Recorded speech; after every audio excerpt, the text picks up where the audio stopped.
Hello everyone guys, today we'll continue talking about the departed. I see that you like this topic and many of you wrote in the comments that you also saw your deceased relatives at funerals. Some of you also told me you were interested in the Christian Egregore, and someone mentioned wanting to find out how to end everything with it.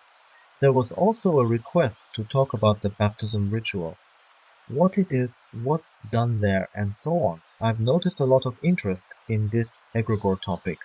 People want to know what kind of egregore it is, what's actually hidden behind it, and what happens to people who fall under its influence. If these topics sound interesting to you, I'm currently discussing this entire egregore issue more openly on Boosty. So if you want to discover the truth about this egregore, please come to my Boosty, support me in what I'm doing here on YouTube. Your support on Boosty gives me the opportunity to continue running the channel and also to share news. Meanwhile, you'll gain access to unique, a very important information to help you finally break out of any illusions. Over on YouTube, we have to deal with certain limits, some censorship, you might say, but on Boosty and on my Telegram channel, I can speak more frankly, calling things what they are. So, if you want the truth on this egregore, feel free to come check it out. I'll be happy to see you there. Now, regarding how to get rid of this egregore or the specifics of the baptism ritual, I've made some notes for myself, so I'll likely be uploading related videos here on YouTube soon. I can't fully and completely explain every single detail about the baptism ritual, but I'll share a personal story of how it happened in my case. However, today, we're going to talk about something else. I want to share two more stories, two very vivid examples that show first of all how a soul can get stuck here. Because some people worry about that or wonder if it's even possible for a soul to get stuck. We'll also revisit the idea of how we're intimidated by death, scared with concepts like heaven and hell, punishment, eternal damnation, and so on. If anyone's curious about that so-called great judgment, whether it exists and how it might happen, let me know. I can do a video about what I remember of it, what I saw. I've touched on it here and there, but sometimes I'll only mention things briefly in a random video, making them hard to find later, so maybe a separate video would be easier. So, two more cases involving people. The first story I want to share is about a colleague of mine at work. She had a grandmother who was very ill. Actually, it's what people call senile dementia, I guess. She was around 90 years old. Although she wasn't bedridden, she was quite physically active, running around. Her mental health had deteriorated severely. I'm not sure of her exact diagnosis, but to illustrate, she was basically at the level of a 1 or 2-year-old child.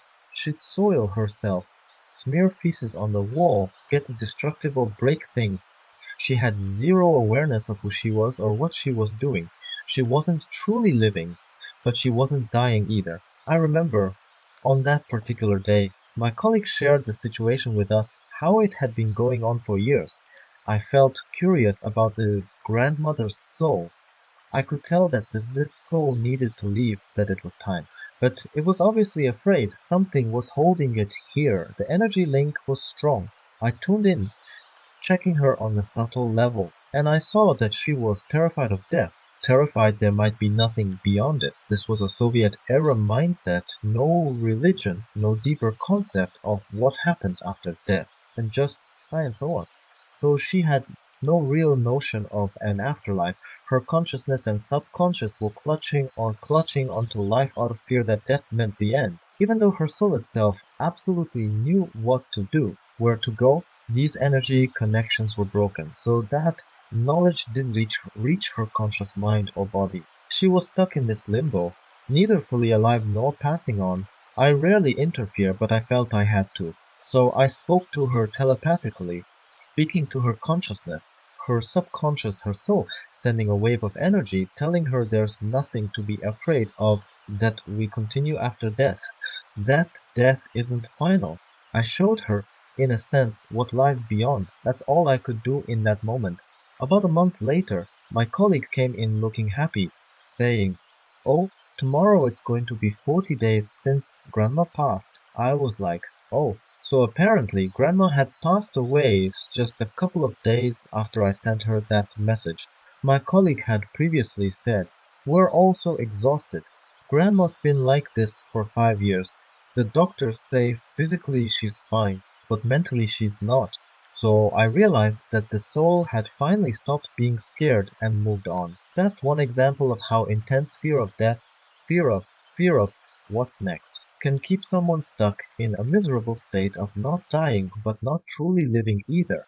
The second story is about a girl, someone who got stuck here. Too. I think I've mentioned this story before. I once saw the ghost of a girl on a bridge. We have a city that spans two riverbanks, so we have bridges. I'd be driving across a bridge and see this white shadow, like a woman, in my peripheral vision. Then I'd glance directly and no one would be there. Then it happened again. A white figure on the side. I'd look again, gone. At some point, I realized it was a soul spirit who didn't belong here. She was stuck. One time, I wasn't the one driving so I could focus. I tuned in and suddenly felt this overwhelming heartbreak and indescribable pain. It was as if she was tormented by the notion that money is more precious than a human life. It felt so unjust to her. This world so awful and cruel that meaningless bits of paper take precedence over people's feelings. She was consumed by this pain, this anger that nobody else cared, this sense that it was so unfair. The emotion was so strong, she couldn't let go of it. Because I'd connected to her, I felt it too, though I was still somewhat separate from it. I tried comforting her, telling her, yes, I see how unfair it is, yes. The world often is harsh like that.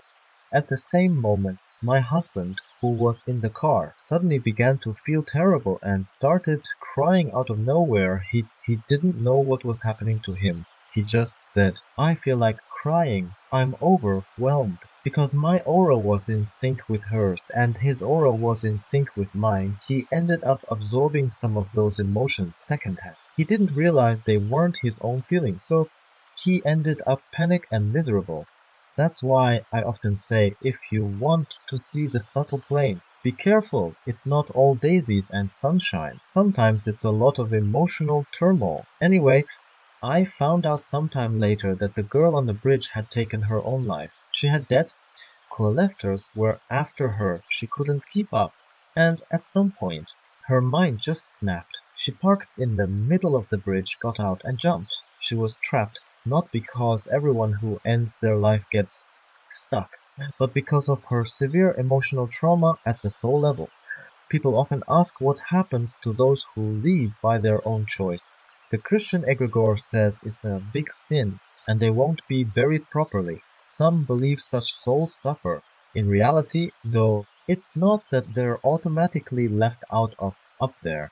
Many do transition to the office, so to speak, but some don't realize right away that they were manipulated by negative forces. Entities will latch onto strong emotional triggers, like deep pain, and exploit them, feeding such thoughts until a person takes drastic action. But it's also true that you can get stuck here for other reasons, like fear of death. The point is, it doesn't have to be some eternal condemnation. Usually, after death, the soul moves on. Some ask me about the ninth and 40th days, whether the souls really wander around until then, and so on. If you want, let me know in the comments, and I can record a separate video on that topic, whether they're wondering or what it really means. Alright, that's it for today. I love you all, big hugs. Thanks for watching. Please like, subscribe, and share my channel. Become a member of my Telegram channel and discuss with like-minded people as a supporting club member.